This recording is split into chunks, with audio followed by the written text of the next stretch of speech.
Creare un gioiello soutache non è una cosa semplice e scontata, almeno non sempre. In questo video vi mostro il mio processo creativo. Buona visione!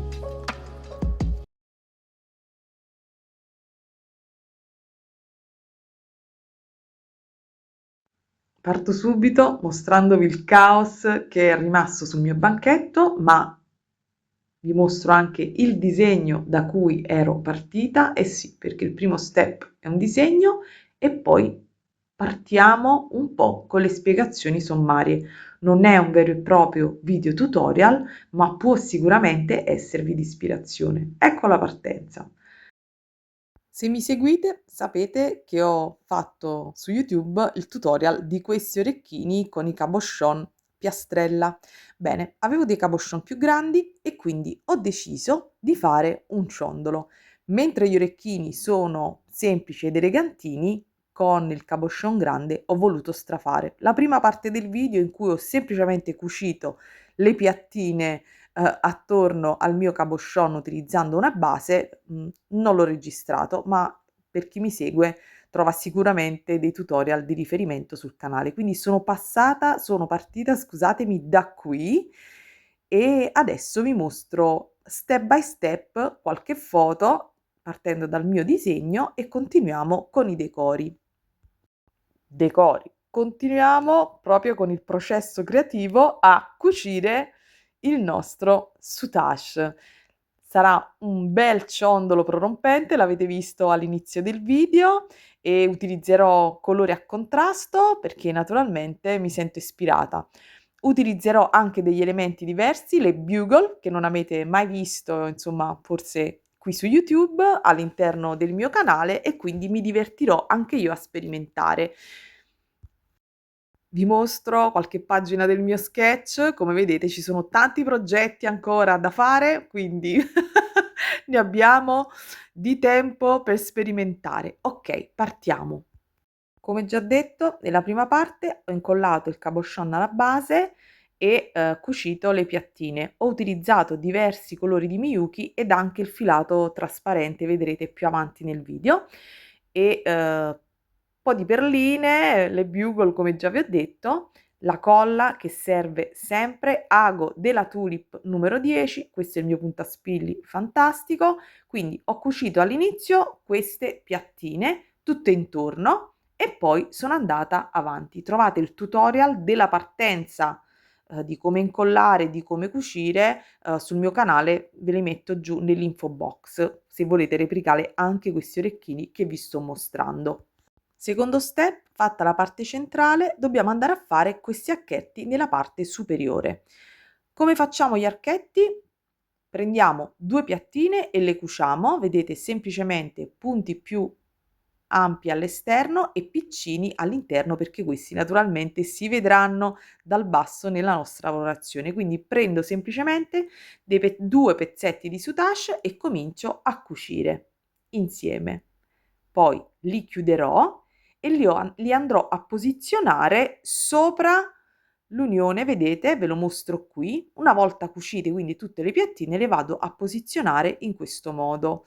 L'ho detto, non è un tutorial in cui vi mostro come cucio, ma vi mostro come procedere per la realizzazione di questo elemento. Vi spiego il ragionamento da fare dal disegno al realizzare.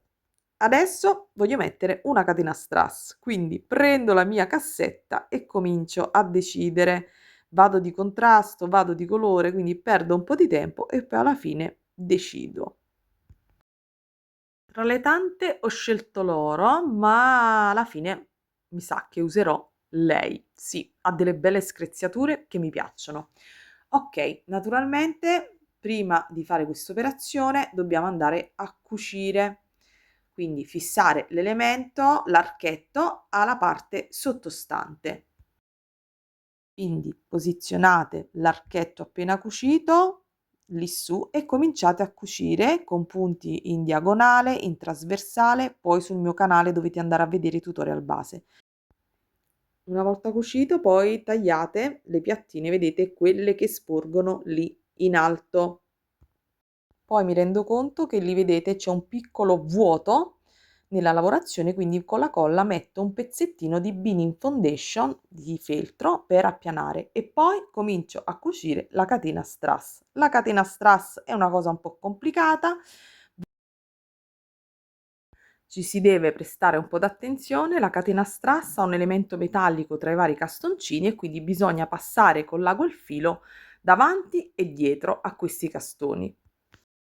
Solo per la catena strass utilizzo il filo di nylon, non è un filo che amo, quello trasparente per intenderci tipo lenza, però per cucire i castoni lo trovo l'ideale. Perché non lo amo? Beh, perché dopo essere passate e ripassate si arrotola ed è fastidiosissimo. Quindi per me Miyuki tutta la vita.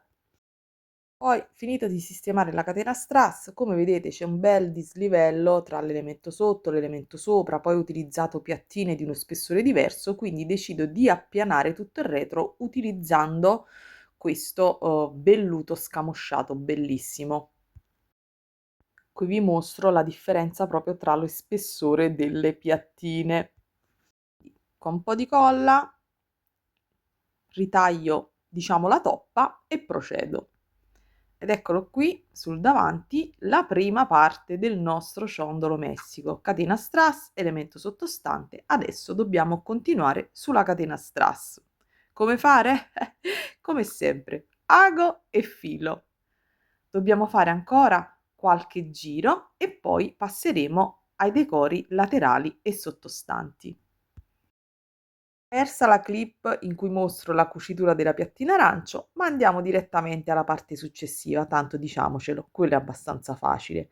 Prendo un cristallo quadrato, un pezzetto, in questo caso non uso la beading foundation, ma utilizzo un pezzo di camoscio che ho utilizzato per il retro, lo vado a incollare, lo ritaglio e prendo una mia piattina. Vedete, ritaglio ben benino, quindi prendo una piattina e comincio semplicemente a cucire, sempre cucio dal retro con punti abbastanza ravvicinati, l'elemento è piccolino e semplicemente poi prendo questo elemento e lo vado ad unire con un puntino di colla e poi con dei punti alla parte superiore del ciondolo. Dopodiché comincia il divertimento perché comincio a cucire con una sorta di brick stitch, vedete, tutte le bugle al mio elemento. Questo è complicato per chi ha le prime armi, però se devo mostrarvi il processo creativo, vi mostro proprio tutto, anche se senza spiegazioni dettagliate, ma per farvi comprendere come si arriva a realizzare questi gioielli che a mio avviso sono fantastici e ci si può veramente divertire. Come avete visto, ho cucito la prima piattina, la seconda e poi finalmente posso usare queste fantastiche perline fluo della Swarovski che avevo acquistato da anni. Qui qualche foto in dettaglio, vedete, in cui cucio la prima piattina, poi fisso sul retro, sfrutto naturalmente i fori delle bugle, cucio la seconda piattina, poi metto la perlina e fisso tutto. Adesso dobbiamo passare agli altri decori laterali fatti con le piattine. Quindi anche qui, ragazze, semplicemente cucio agganciandomi alla lavorazione del quadrato iniziale e faccio i dovuti decori e così un passo dopo l'altro si cuciono tutti quanti i pezzi del nostro elemento, di quello che abbiamo, insomma, di quello che io ho disegnato. Cerco quindi di dare forma a quelle che sono le mie idee. Cucio quindi l'ultima piattina sul decoro ad archetto, quello posto nella parte superiore, e faccio i ricciolini, quindi da un lato e dall'altro. Siamo agli step finali. Dopodiché non mancano che questi cristallini di lato, di un colore naturalmente decisamente acceso, e siamo quasi addirittura d'arrivo. Eccoli qua, posizionati in modo speculare ai due lati del nostro elemento. Eccolo qui, terminato. Naturalmente manca il retro, manca la nappa, manca il cordino, ma questo è l'elemento a soutache principale, è quello che dà vita a questo gioiello che ho deciso di chiamare Messico, per i colori naturalmente. Grazie per essere state con me fino alla fine del video, ci vedremo poi prossimamente e vi mostrerò eventualmente in un video creazioni le parti finali. Mi raccomando, iscrivetevi al canale, cliccate sulla campanella, condividete, supportate quella che è la creatività, quello che è il vero handmade, quello che dalle proprie mani dà vita a dei pezzi unici come quelli che ho realizzato io oggi. Vi abbraccio ragazze, alla prossima. Ciao!